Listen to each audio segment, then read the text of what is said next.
आज हम बात करेंगे कि अगर आपके घुटने ख़राब हैं, घुटनों की ग्रीस कम है, तो क्या आपको वॉक करनी चाहिए या नहीं करनी चाहिए। तो मुझे कुछ क्वेश्चंस रिसीव हुए थे, बल्कि कुछ सजेशंस रिसीव हुई थी, वो मैं आपके साथ शेयर करता हूँ कि डॉक्टर साहब, I think mind is stage 1 because I noticed on my x-ray. However I walked on treadmill and I notice कि मेरे नीज में पेन ज़्यादा हो गए। ठीक है। अब मैंने एक वीडियो बनाई थी जो कि घुटनों की ग्रीस के बारे में थी, तो आप लोग वहाँ पे सवालात भी पूछते हैं, अपने एक्सपीरियंस भी वहाँ पे शेयर करते हैं। तो वहाँ पे हमें एक इस तरह का क्वेश्चन रिसीव हुआ था जो मुझे मेरे क्लिनिक पे भी बहुत ज़्यादा जो हमें देखने को मिलता है। मुझे तकरीबन 8 साल हो गए हैं, तो डेली बेसिस पे जब आप लोगों से मिलें जिनको घुटनों में दर्द हैं, तो एक तो चीज़ें होती है जो आप किताबों में पढ़ते हैं, एक होता है जो आप फिजिकली एक्सपीरियंस करते हैं लोगों को देख के, उनकी बातें सुन के, और फिर उसके बाद जो रेलिवेंट रिसर्चेज हैं वो पढ़ के। तो अभी ये जो आपको क्वेश्चन शो हो रहा है, ये भी मेरी एक वीडियो के ऊपर ही किसी का कमेंट है, तो उसके अंदर कहा गया कि मेरी स्टेज 1 है, और ये मैंने अपने एक्सरे पे देखा है, क्योंकि मैंने अपने वीडियोस के अंदर ना आप लोगों को एजुकेशन करने की कोशिश की है, कि एजुकेट करने की कोशिश की है कि आपको पता चले कि एक्सरे में देखना कैसे है कि मेरा स्टेज कौन सा है, और अगर है तो फिर मुझे ठंडी टकोर करनी है, गर्म टकोर करनी है, ट्रीटमेंट कौन सी करनी है, सोजिश आ जाए तो क्या करना है, इतना कुछ जो मैं आपको। सो अक्सर मेरी जो आवाम है, जो मेरी जो ऑडियंस है, वो अब इस तरह से है कि वो अपने एक्सरे वगैरह को देख के वो आइडिया लगा सकते हैं कि उन्हें कौन सी स्टेज है। तो उन्हीं में से एक है कि उन्होंने कहा कि मैंने एक्सरे देखा ना, तो मुझे लगा कि मुझे स्टेज 1 है। एक तो आपकी एज की बेसिस के ऊपर भी हमें पता चल जाता है, और एक्सरे के अंदर काफ़ी ज़्यादा आइडिया हो जाता है। तो इनका कहना है कि मैंने अपने एक्सरे में देखा तो मुझे स्टेज 1 है, और लेकिन जब मैंने नोट किया ना मुझे स्टेज 1 है, और मैं साथ में अपने ट्रेडमिल पे वॉक वगैरह करता हूँ या करती हूँ, तो ज़्यादा हो गई है मेरे घुटनों की दर्द। ये बिल्कुल एविडेंट है, और ये बिल्कुल साबित है कि अगर आपके घुटनों की ग्रीस कम है और आप वॉक ज़्यादा करते हैं, तो आपके घुटने जल्दी ख़राब हो जाएंगे। अच्छा, अब इस पे ना बहुत सारे लोग ना इस चीज़ को ये सोचने लग जाएंगे कि पूरी ज़िंदगी हमने सुना है, इतने सारे डॉक्टर से सुना है कि वॉक करना बड़ी अच्छी बात है, वॉक करने से ये। देखिए मेरी बात सुने, कुछ चीज़ें होती हैं जिसको ना समझने की ज़रूरत होती है। अगर फ़र्ज़ करें कि किसी को डायबिटीज़ है, किसी को शुगर है, और वो अनकंट्रोल्ड है, कंट्रोल नहीं है, और उसे आप कहें कि आप शहद खा लें, शहद तो उसमें तो शिफा है, उसमें तो कोई मसले वाली बात नहीं है, तो फिर आप शहद क्यों नहीं खाएंगे। अगर आपको डायबिटीज़ बहुत ज़्यादा है, अगर आपको शुगर बहुत ज़्यादा और शुगर कंट्रोल नहीं है, या शुगर का प्रॉब्लम है, तो फिर आप शहद क्यों नहीं खाएंगे। वो इसलिए नहीं खाएंगे क्योंकि उससे प्रॉब्लम होगी। इसी तरह से अगर किसी को यूरिक एसिड का मसला हो, यूरिक एसिड ज़्यादा हुआ पड़ा, तो हम ऐसे खाने जिससे यूरिक एसिड बढ़ जाता है, लाइक पालक है, टमाटर है, दाल है, गोश्त, मछली, मुर्गी, अंडा, ये नहीं खाएंगे। अंडा, मछली, मुर्गी, गोश्त, इसका कोई आम रूटीन में नुकसान होता है? नहीं नुकसान होता ना, लेकिन इसका तो फायदा होता है। अगर किसी को यूरिक एसिड का मसला है तो उनके लिए ये नुकसानदेह है। तो इसी तरह से आप में ये समझने की कोशिश करनी है कि वॉक हर एक कंडीशन के अंदर अच्छी नहीं है। सो इसको मैं ना आपको लॉजिकल तरीके से एक्सरेज और डिफरेंट एनिमेशंस वगैरह शो करके इसको प्रूव करूंगा, और बताऊंगा, डिफरेंट आर्टिकल्स भी दिखाऊंगा जो कि इसके ऊपर पब्लिश हो चुके हैं। और फिर आपको इसका सोल्यूशन भी बताऊंगा कि अगर आपने वॉक नहीं करनी है तो फिर हम कौन सी फिजिकल एक्टिविटी करें। अगर हम वॉक नहीं करेंगे तो हमारा तो वजन ही इतना बढ़ जाएगा, वजन बढ़ जाएगा तो घुटने वैसे ही खराब हो जाएंगे। तो मैं आपको हल भी बताऊंगा कि क्या इसका हल है, आपको क्या करना चाहिए। अगर आप वॉक नहीं करते तो ऐसी कौन सी वर्जिशें हैं जो कि आप कर सकते हैं जिससे आपका ना वजन बढ़ेगा, बल्कि उल्टा घुटनों की हेल्थ के लिए बहुत अच्छा होगा। ठीक है, तो आपने वीडियो को एंड तक देखना है, कोई भी पार्ट स्किप नहीं करना है। इस चैनल पे नए, इस चैनल को सब्सक्राइब कर लिया। मेरा नाम डॉक्टर मोहम्मद फैसल है। अच्छा, अब ये देखें, एक स्टडी जो है ना वो पब्लिश हुई थी रिसेंटली। अब जो लोग मेडिकल प्रोफेशनल के बैकग्राउंड से ना वो जानते हैं कि पबमेड और एनसीबीआई जो वो कितने वैलिड और रिलायबल जो वो सोर्सेज हैं कि जिन पे आप ट्रस्ट कर सकते हैं। तो इस पे जो स्टडीज पब्लिश हुई हैं उनमें से एक स्टडी ऐसी है कि daily walking and the risk of incident functional limitation in the knee osteoarthritis. तो मैं इसके ऊपर आपको ना पहले तो आसान से अल्फाज में थोड़ा सा बताता हूँ कि क्यों मैं ये बातें कह रहा हूँ कि आप अगर वॉक बहुत ज़्यादा करेंगे तो आपके घुटने जल्दी ख़राब हो जाएंगे। मैं अभी बताता हूँ आपको। अच्छा, अब आप इस तस्वीर को देखें तो आपको क्या ये हमारी घुटने का बिल्कुल नॉर्मल जॉइंट है, जिनको कोई ऑस्टियोआर्थराइटिस नहीं है, जो घुटनों की ग्रीस का प्रॉब्लम नहीं है। ये रबड़ देख रहे हैं यहाँ पे, ये जो लगे हुए हैं ना, ये तो नीचे तो लगे हैं मेनिस्कस, और ये जो ऊपर लगे हुए हैं ये हमारे कार्टिलेज है। तो यानी कि घुटनों के बीच की ये रबड़ है, इसे हम आम जुबान में ग्रीस कह रहे हैं। तो हम समझते हैं जो घुटनों के बीच में पानी है ना, ये ग्रीस होती है। बेसिकली ये जो कार्टिलेज है यही खराब होता है, ये बेसिकली आपकी घुटनों की ग्रीस होती है। ठीक है, अगर ये खराब हो जाए, ये ऐसे हो जाए, ठीक है, अब ऐसे होनी चाहिए थी ना, तो ये ऐसे हो जाए। अगर तो अगर इस तरह से हो जाएगी ना तो क्या होगा, तो आपके अब घुटनों के बीच में रबड़ नहीं है।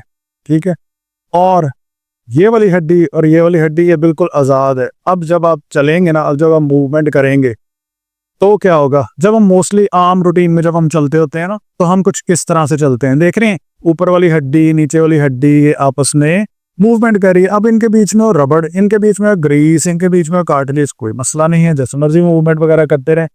बीच में से चली जाए रबड़ और ग्रीस, तो फिर क्या होगा, फिर ये होगा कि जब भी मैं कोई मूवमेंट करूंगा, जब भी मैं चलूंगा, तो मेरा ये जो घुटना जब हिलेगा तो ये क्या करेगा, ये रगड़ेगा। ठीक है, अच्छा अब अगर मैं इस तरह से चलता फिरता रहूंगा तो फिर क्या होगा, मेरे घुटनों में से टक टक की आवाज आने लग जाएगी, ये हड्डी इस हड्डी के साथ रगड़ेगी, इसकी रगड़ की ना आवाज और साउंड आपको फील होगी और सुनेगी। ठीक है, तो जब आप इसी तरह से चलते रहेंगे तो आपकी जो घुटने का जोड़ है ना, वो इस तरह का था पहले, और आपका जोड़ जो ऐसा हो जाएगा ऑस्टियोआर्थराइटिस वाला, यानी इस पे इंजरीज आने लग जाएंगी, रगड़ आ के माइनर छोटी छोटी इंजरीज होना शुरू हो जाएंगी।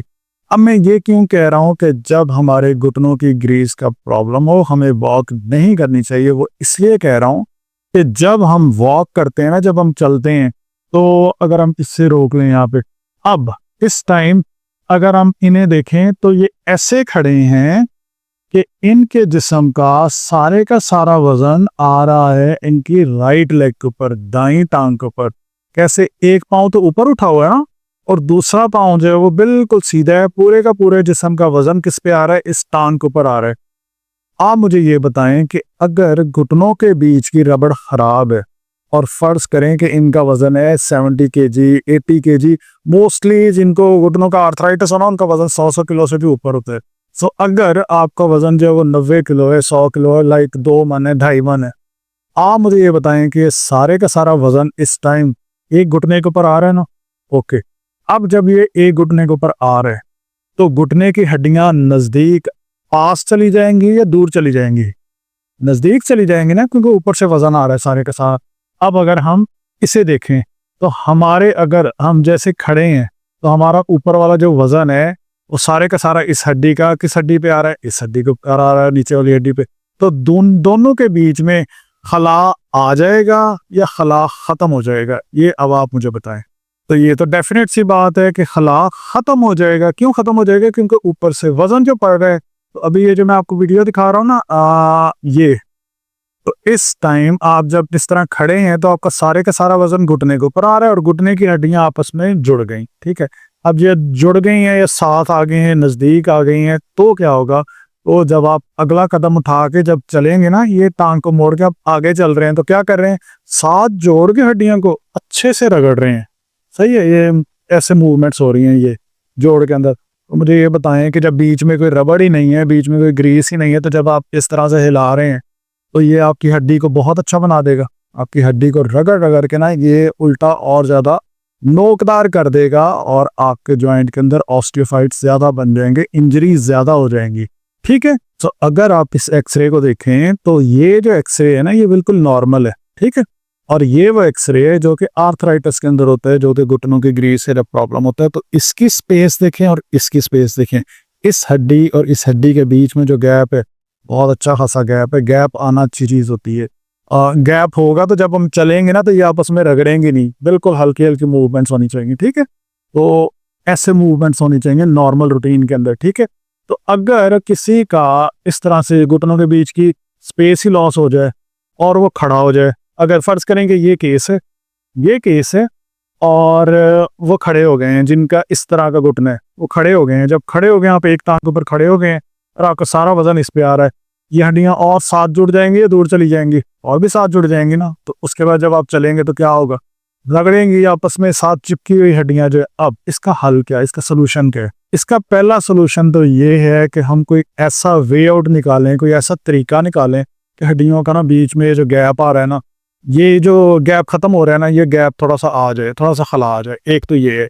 दूसरा ना, अच्छा यहाँ पे ना बड़े सारे लोग ना इस चीज पे वो हो जाएंगे कि नहीं जी वॉक के तो बड़े फायदे हैं। वॉक के बहुत ज्यादा फायदे होते हैं, लेकिन अगर आपको ना स्टेज 1 का है अभी, तो आप बड़े एहतियात से करेंगे। मैं बताता हूँ आगे आपको ना किस तरह से वो करना है। दूसरा, अगर दिल का प्रॉब्लम है तो वॉक करनी है, लेकिन जो मैं आगे सॉल्यूशंस बताऊंगा ना, उसमें भी आपको वॉक की सारे जो बेनिफिट्स आप ले सकते हैं। अभी इसको समझ लें, आप समझना इसके अंदर बहुत ज्यादा इंपॉर्टेंट है। अच्छा, पहला इसमें क्या तरीका है कि हम अपने घुटनों के बीच में स्पेस लाने की कोशिश करें। स्पेस कैसे ला सकते हैं, ठीक है? अच्छा, घुटनों के बीच में जो स्पेस है ना, एक तो आप अपने थेरेपिस्ट की मदद से ला सकते हैं। वो डिफरेंट एंगल के ऊपर इसको प्रोटेक्शन अप्लाई करेंगे। आपको सीधे बिठा के कर सकते हैं, आप ऐसे लिटा के कर सकते हैं। इसके अलावा कुछ ऐसे मेथड्स होते हैं जिसमें ना इस तरह से ट्रैक्शन फोर्स लगा के तो आप अपने घुटनों में गैप ले आते हैं। ये डिफरेंट बेड्स होते हैं जो कि फिजिकल थेरेपी सेटअप्स के अंदर पड़े हुए होते हैं, तो आप वहाँ पे विजिट करके ऑर्थोपेडिक सेटअप में मोस्टली मिल जाते हैं। लेकिन इसका दूसरा तरीका ये है कि आप ना देखें, मैं ये बैठा हूँ अभी, मेरे ना पाँव के साथ यहाँ पे कोई वजन बंधा हुआ है नहीं। तो जब मैं ऐसे बैठा हूँ और मैं ऐसे बैठ के अपनी टांग को सीधा करता हूँ और मोड़ता हूँ तो मेरी हड्डियां ऐसे रगड़ती रहेंगी, खराब हो जाएंगी।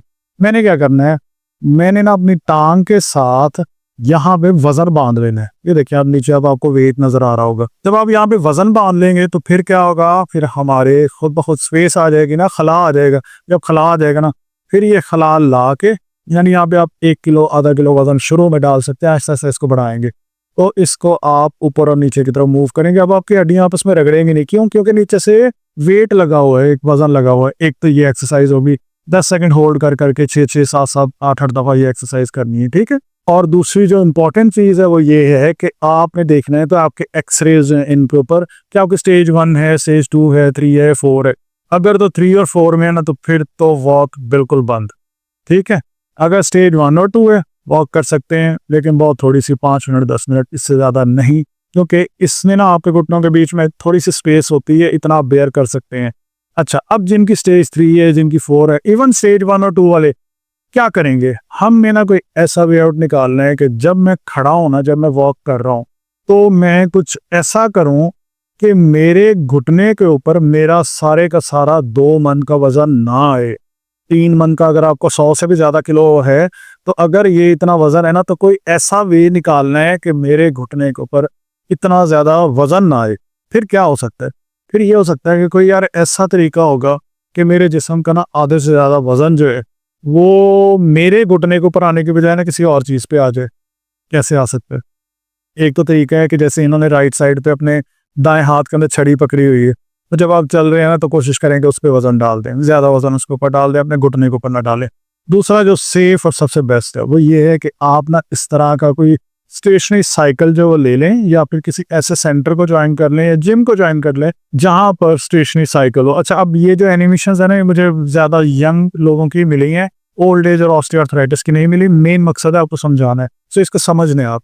अब आप मुझे ये बताएं, अब इनका तो वजन बहुत ही कम लग रहा है, लेकिन जिनको ऑस्टियोआर्थराइटिस हो ज्यादातर उनका वजन ज्यादा होता है। अच्छा, अगर फर्ज करें कि जिनको ऑस्टियोआर्थराइटिस है, जिनको घुटनों की ग्रीस का प्रॉब्लम है, उनका वजन है 80 किलो, और आप इस तरह सीट पे बैठ जाते हैं।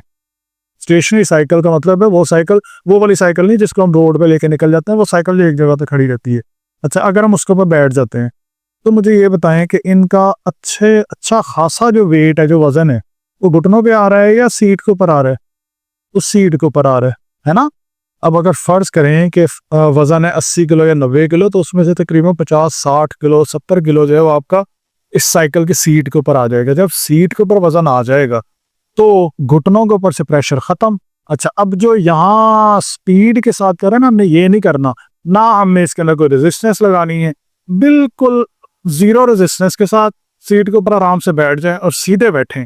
जब आप इस तरह झुक के बैठेंगे ना, ये थोड़ा सा गलत तरीका है, लेकिन मेन मकसद है आपको ये समझ आनी चाहिए। अच्छा, अब इस पे आप बैठ गए, अक्सर देखा होगा आपने, डॉक्टर्स आपको रिकमेंड करते हैं कि आप साइकिलिंग करें, लेकिन वो साइकिलिंग नहीं होती कि जो हम रोड पे लेके निकल जाएं। इस तरह की स्टेशनरी साइकिलिंग घर में इस तरह की रख लें, या जिम में चले जाएं, कोई भी ऐसा वे और निकालें कि जहां पे आप ये डेली बेसिस के ऊपर कर सकें। अच्छा, अब आप सीट पे बैठ के, सारा अपना वजन उसके ऊपर है, बिल्कुल आराम से बैठ के, और हल्का हल्का आपने पैडल्स को मारना शुरू करना है, हल्का हल्का, बिल्कुल कोई इसमें जल्दी नहीं है आपको। अच्छा, यहाँ पे ना मुझे कुछ कमेंट्स रिसीव हुए थे कि जब हम साइकिलिंग करते हैं फिर तो हमारी सिर्फ टांगे हिलती हैं, ऊपर वाली बॉडी पार्ट तो बिल्कुल ही हमारा जो है ना वो वर्क ही नहीं करेगा, तो फिर ऊपर वाले बॉडी पार्ट की तो हम एक्सरसाइज ही नहीं कर सकेंगे। भाई, ऊपर वाले बॉडी पार्ट के अंदर आप डंबल उठा के चाहे एक्सरसाइज करते रहें, आप जो है वो डिफरेंट और मशीनों के साथ करते रहें, बैठ के चेस्ट की एक्सरसाइजेस करते रहें, प्लैंक्स करते रहें, वट एवर जो दिल करे कर सकते हैं। घुटनों को बहुत एहतियात से, ध्यान से लेके चलना है, क्योंकि मैंने इतने सारे ऐसे लोग देखे हैं जिनको स्टेज 1 हो या स्टेज 2 हो, स्टेज 3 और 4 पे अपनी गलतियों से पहुंच जाते हैं। सो जब आप बैठ जाएंगे ना सीट के ऊपर तो अच्छा खासा आपका वजन यहाँ पे चला जाएगा, तो उससे ये होगा कि आपके जो घुटने हैं इनके बीच में थोड़ी सी स्पेस रहेगी, खला रहेगा। अच्छा, एक तो है कि जिनका स्टेज 4 आ जाए ना, ये वाली जब स्टेज आ जाए, तो इस स्टेज में ना आप चाहे किसी सीट पे बैठ जाए, आप बेड पे बैठ जाए, सोफे पे बैठ जाए, ये घुटने अलग ही नहीं होते, यानी कि इतना साथ जुड़ चुके होते हैं। ये स्टेज 4 बहुत सीवियर स्टेज होती है। लेकिन मैं इसमें रिकमेंड करूंगा कि आप जब भी बैठा करें ना किसी भी जगह के ऊपर, तो आप वेट या वजन वगैरह इस तरह से लगा के बैठा करें ताकि आपके ना घुटनों में स्पेस क्रिएट की जा सके। अब ये लगाने का मकसद ये नहीं है, मैं कह रहा हूँ कि घुटनों में हम ग्रीस बना रहे हैं, घुटनों के अंदर हम कार्टिलेज बना रहे हैं। कार्टिलेज बनाने का तो कार्टिलेज दोबारा बनना बहुत मुश्किल होती है। लाइक चाहे आप पीआरपी कराएं, चाहे आप हाइलोरोनिक एसिड के इंजेक्शन लगवाएं, पीआरपी जो है वो प्लेटलेट रिच प्लाज्मा है कि ब्लड वेसल्स नहीं बनना शुरू हो जाएंगे। कार्टिलेज बनाना बहुत मुश्किल है। नंबर 2, इसके अलावा फिर स्टीरॉयड इंजेक्शन वगैरह लगते हैं। सारे के सारे पेन मैनेजमेंट, हम भी तो ये कर रहे हैं, पेन मैनेजमेंट ही कर रहे हैं। अपने घुटनों के बीच में थोड़ा खला लेके आ रहे हैं, अपने पट्टे बना रहे हैं, ठीक है। सो एक तो जब बैठा करें ना, आप यहाँ पे वेट लगा के फिर बैठ सकते हैं ताकि इसमें थोड़ा सा स्पेस क्रिएट हो। इसके अलावा आप साइकिलिंग करें, आप बैठ के आराम से अपने घुटनों को हिलाएं और सिर्फ 5 से 10 मिनट, बस, इससे ज्यादा नहीं। क्योंकि अगर आप बहुत ज्यादा करेंगे तो इसमें भी आपके घुटने फोल्ड हो रहे हैं, इकट्ठे हो रहे हैं, फोल्ड हो रहे हैं, इकट्ठे हो रहे हैं। स्पेस क्रिएट करके फोल्ड और इकट्ठे करेंगे तो ये रगड़ेगा नहीं, ठीक है। अगर स्पेस क्रिएट नहीं है, खास तौर पे जब हम वॉक कर रहे होते हैं, तब हमारे उल्टा स्पेस हम खत्म कर देते हैं। ऊपर से वजन आता है और उल्टा हम अपनी स्पेस खत्म कर देते हैं। जब हम स्पेस खत्म करते हैं फिर हल्का सा कदम भी उठा रहे हैं कुछ भी, तो रगड़ आना शुरू हो जाती है। बट अगर आपको स्टेज 1 है, स्टेज 2 है, जो आपका स्टार्ट का जो ऑस्टियोआर्थराइटिस है, तो उसमें थोड़ी बहुत स्पेस होती है तो आप वॉक कर सकते हैं। लेकिन वो भी तमीज वाली वॉक, ये नहीं है कि 4-4, 5-5 किलोमीटर आप वॉक कर रहे हैं। आप 5 मिनट, 10 मिनट, 15 मिनट हल्की सी वॉक कर सकते हैं। अगर आपको स्टेज 1 है या स्टेज 2 है, स्टेज 3 के अंदर और 4 के अंदर आपको मैं रिकमेंड करूंगा कि ज्यादा से ज्यादा साइकिलिंग करें, इंस्टेड आप वॉक करें। अच्छा, अब यहाँ पे ऐसे लोग जिनके पास साइकिल ही नहीं है घर के अंदर, तो वो जब तक लेना है साइकिल आएगा, या साइकिलिंग आप करेंगे, या किसी जिम में जाते हैं तो वहां पे जाके आप साइकिलिंग कर सकते हैं। तब तक आप ये वर्जिशें कर सकते हैं कि इस तरह वेट लगाएं और टांग को बिल्कुल सीधा करें, हाथों को ऊपर रख लीजिएगा। क्योंकि अक्सर लोग ना हाथ अपने बेड के ऊपर रखते हैं, सारा वजन हाथों पे आ रहा होता है, कंधों की और कोहनियों की अच्छी वर्जिश हो रही होती है। जहां पे हमें चाहिए, यानी घुटने के पट्टे मजबूत करने, उसकी वो एक्सरसाइज नहीं करते। सो एक तो ये वर्जिश कर लें, सीधे बैठ के अपनी टांग को ऊपर की तरफ उठाएं, 10 सेकंड के लिए होल्ड करें, फिर नीचे लेके आए, 5 सेकंड का वक्फा दें और स्लो इसको 10 से 20 दफा, 15 दफा ये एक्सरसाइज करें और डे बाय डे इसको बढ़ाते रहें, ठीक है।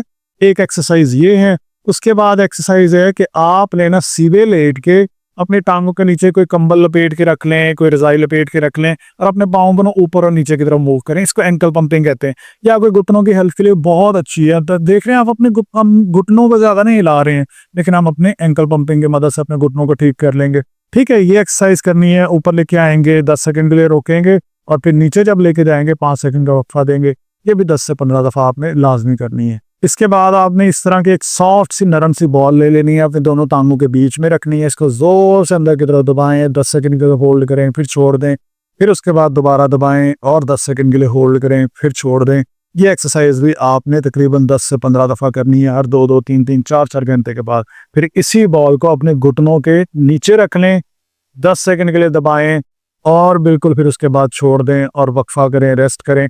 फिर उसके बाद नीचे की तरफ दबाएं। आप देख रहे हैं हम बड़े एहतियात से और आराम से वो वर्जिशें कर रहे हैं। इससे ना आपको घुटनों के ऊपर वाले यानी थाई वाले, घुटनों के पीछे वाले जो हैमस्ट्रिंग है और नीचे काफ वाले जो पट्टे हैं, ये बनेंगे और इनकी एक्सरसाइजेज देंगे। इसके बाद जो मैं एक्सरसाइज आपको रिकमेंड करूंगा जो पूरी बॉडी के लिए बहुत अच्छी है, वो प्लैंक्स है। इस तरह से आपने लेट के और पीछे को उठना है। अगर आपसे ये ना होता जाए, अगर आपने जिंदगी में कभी इस तरह की एक्सरसाइज की नहीं है, तो आप फिर इसको ना डायरेक्टली इस तरह ना करें। आप करेंगे कि आप यही एक्सरसाइज बट अपने नीज के ऊपर घुटनों पे कर सकते हैं। बट जब आपने घुटने नीचे रखने हैं ना, तो फिर आपने नीचे ना कुछ सॉफ्ट लाजमी रखना है। घुटनों के ऊपर सख्त ये ना, मार्बल वाले फर्श के ऊपर आप ये एक्सरसाइज करें, बिल्कुल सॉफ्ट और नरम सी जाए नमाज के ऊपर भी आप कर सकते हैं। क्योंकि अगर आप किसी सख्त जगह पे करेंगे तो फिर आपके जो घुटनों की जो चपनी है, जो पटेला है, जो बाहर वाली जो हड्डी होती है, उसके ऊपर बहुत बुरा प्रेशर आएगा। ये आपके अपर बॉडी के लिए भी बहुत अच्छा है, आपके घुटनों के लिए भी बहुत अच्छी एक्सरसाइज है। प्लैंक्स एक्सरसाइज शुरू में आप इस तरह से कर लें और जैसे थोड़ा सा टाइम गुजरे उसके बाद आप इस तरह भी कर सकते हैं। इसमें मेनली ये होता है कि आपने अपनी आप अच्छा ये पूछते हैं लोग कि कितनी देर करें। आप इसको चाहे 5 सेकंड करें, 2 सेकंड करें, 10 सेकंड करें, इसको बढ़ाते जाएं। ये जितना बढ़ाते जाएंगे आपकी ओवरऑल बॉडी के लिए ठीक है, लेकिन ये ना हो कि आप पहले दिन ही आप कहें कि मैंने आज ही सारा कुछ करना है। तो बिल्कुल स्लो स्लो 5 सेकंड 10 सेकंड इस तरह से आप कर सकते हैं और सेफ वे के अंदर करना है, ठीक है। इवन मैं आपको बताऊं कि अगर हमने इसको बढ़ाना हो तो हम इसको इतनी ज़्यादा शिद्दत पे लेके जा सकते हैं। ऐसे लोग जो यंग हो और जिनमें अभी स्टेज 1 का ऑस्टियोआर्थराइटिस है, तो आप अगर ऐसा ऐसा बढ़ाना चाहें तो आप इसको इवन इस हद तक भी लेके जा सकते हैं, एक टांग के ऊपर भी कर सकते हैं। सो ये बहुत ज़्यादा अग्रेसिव एक्सरसाइज होती है, बट आपने इतना करना है जिससे आपके घुटनों में कोई प्रॉब्लम ना हो, कोई मसला ना हो। बिल्कुल आराम आराम से एक्सरसाइज करनी है, ठीक है। इसके अलावा एक बहुत आसान सी वर्जिश, आपने आराम से इस तरह खड़े हो के किसी चेयर को पकड़ के अपनी टांग को बैक साइड में लेके जाना है। इससे ज़्यादा आसान तो कोई वर्जिश नहीं हो सकती ना। लेकिन अगर आप स्टेज 3 और 4 के अंदर हैं तो आपके लिए ये भी करना थोड़ा सा मुश्किल होगा। हम कुर्सी की हेल्प क्यों ले रहे हैं, हम दीवार का सपोर्ट क्यों ले रहे हैं, वो इसलिए कि कभी अगर कोई एक टांग को जो हम खड़े हो गए ना, तो हमारी अगर कोई चक्कर वगैरह आए या कोई प्रॉब्लम हो तो हम गिर ना जाएं, तो इसलिए सहारा अपने साथ में लाजमी रखना। अब यहाँ पे अक्सर लोग ये कहेंगे कि आप वॉक के दौरान कह रहे थे कि जब हम खड़े होंगे तो सारा वजन आएगा और जोड़ जो वो साथ जुड़ जाएगा। जोड़ ये जुड़ गए, लेकिन जोड़ को ये नहीं करना, ये नहीं करना, जुड़े हुए जोड़ को ये नहीं करना, वरना ये नोकदार हो जाएगा। जुड़ गए, ओके। अब आपने एक्सरसाइज की, उसके बाद छोड़ के आप बैठ गए, आपने अपने जोड़, जब आप वॉक कर रहे होते हैं ना तो ये जोड़ के अब ये आगे वॉक कर रहे होते हैं। सो स्टेज 1 है, स्टेज 2 है, तो बड़ी एहतियात से आप सिंपल सी वॉक कर सकते हैं 5 मिनट 10 मिनट मैक्सिमम, ठीक है। लेकिन अगर आपको स्टेज 4 है या स्टेज 3 है तो मेरी रिकमेंडेशन ये है कि आप लोग वॉक ना करें। जो कुछ मैं चीज़ें इतनी बताई हैं ना, साइकिलिंग करें, स्टेशनरी साइकिलिंग, इतनी सारी वर्जिशें बताई हैं वो सब कुछ करें। बाकी इतनी सारे और टॉपिक्स हैं, लाइक अगर घुटनों में ग्रीस का प्रॉब्लम हो तो हमें ठंडी टकोर करनी है, गर्म टकोर करनी है, कौन सी इस तरह के मेडिकेशंस हैं, टीके हैं, कौन सी चीज़ें हैं, तो मैं काफ़ी सारी वीडियोस अपने चैनल पे बना चुका हूँ, बाकी आगे भी बनाऊंगा। आप उस चैनल को सब्सक्राइब कर लें। और अगर आप में से कुछ लोगों को लगता है कि नहीं जी वॉक करने से बहुत ज़्यादा फ़ायदा होता है, आप लोग कर सकते हैं। मेरा मकसद सिर्फ वो है जो मैंने इतने सालों में देखा है ना पेशेंट्स को और लोगों को, कि जो मुझे लगता है कि मुझे आप लोगों को बताना चाहिए वो मैं आपसे शेयर कर रहा हूँ। बाकी डिसीजन आप खुद ले सकते हैं। लेकिन अगर कुछ लोग ऐसे हैं जिन्हें वॉक की और उनके घुटने ख़राब हुए या कोई ऐसे इश्यूज हुए, तो नीचे लाजमी कमेंट्स के अंदर बताएं कि उनको लगता है कि यार मुझे लगता है कि मेरे वॉक करने से मेरे घुटने ख़राब हो रहे हैं। तो आप लोग लाजमी नीचे ना कमेंट्स के अंदर पार्टिसिपेट करें, ताकि ऐसे लोग जिनको प्रॉब्लम है और वो मिसगाइडेड है इस बारे में कि उन्हें क्या करना चाहिए, तो उनको भी हेल्प हो सके। पर नीचे जो आप कमेंट्स कर रहे होते हैं ना, तो ये सिर्फ मैं नहीं पढ़ता, बाकी जिन लोगों को इस तरह की कंडीशन हो वो भी इसको पढ़ते हैं और उनकी भी काफ़ी ज़्यादा हेल्प होती है। और आपने देखा होगा कि मैंने शुरू ही वीडियो जो है वो इस चीज़ से की थी कि जो आप लोगों के कमेंट्स हैं, आपके जो क्वेश्चंस हैं, उनको मैं फॉलो करता होता हूँ। बाकी अगर कोई भी आपका सवाल है नीचे आप कमेंट्स में पूछ सकते हैं। अगर आप मुल्तान से हैं तो आप मेरे क्लिनिक पे विजिट कर सकते हैं, और अगर मुल्तान के अलावा किसी और शहर से हैं तो फिर आप व्हाट्सएप पर रब्ता करके डायरेक्टली मेरे से वीडियो कंसल्टेशन कर सकते हैं, जिसमें आप अपने एक्सरे, सारी रिपोर्ट्स, सारी चीज़ें मेरे साथ डिस्कस कर सकते हैं। आपको उसके अकॉर्डिंग आपको सब कुछ गाइड कर दूंगा कि आपको कौन से खाने चाहिए या कौन से फिजिकल थेरेपी में कौन सी वर्जिशें करनी चाहिए, साइकिलिंग करें या वॉक करें, या अगर आपने कोई इंजेक्शन लगवाने हैं हाइलुरोनिक के या PRP इंजेक्शन हैं तो आपको किस तरफ जाना चाहिए। सो आप ये सब कुछ व्हाट्सएप पे मेरे साथ डिस्कस कर सकते हैं। कोई भी अगर क्वेश्चन हो नीचे कमेंट्स में पूछें। Thank you so much for watching this video. Please subscribe this YouTube channel.